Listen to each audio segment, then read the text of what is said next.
इस tasty recipe को आप लोग ट्राई ज़रूर कीजिए। Hello friends, welcome to my cooking channel. तो आज हम बनाएंगे गुआवा चटनी या फिर अमरूद से बनने वाली चटनी।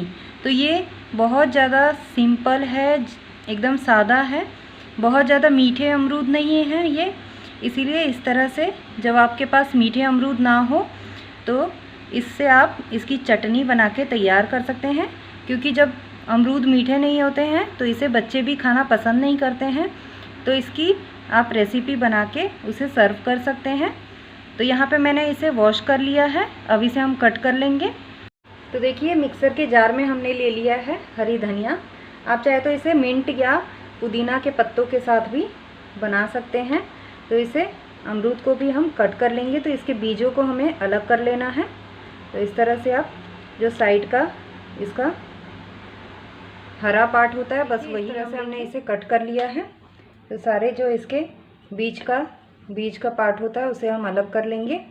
तो इसे हम डालेंगे इस मिक्सर के जार में।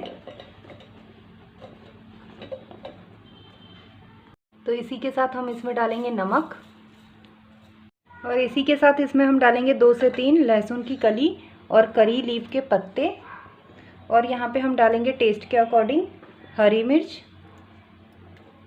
और इसे हम पीस लेते हैं। तो देखिए, इस तरह पीसने पर अब इसमें हम 2 से 3 चम्मच फ्रेश दही डाल देंगे, और इसी के साथ इसमें हम डालेंगे आधा नींबू का रस।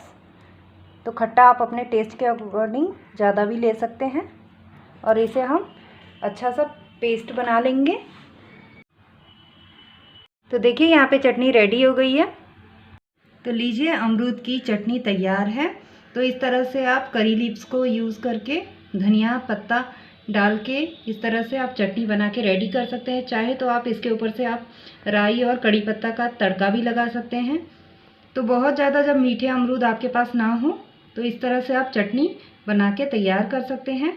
तो रेसिपी अगर आपको अच्छी लगे तो वीडियो को लाइक ज़रूर कीजिए और शेयर कीजिए, और यदि आपने मेरे चैनल को सब्सक्राइब नहीं किया है तो सब्सक्राइब ज़रूर कीजिए। Thank you.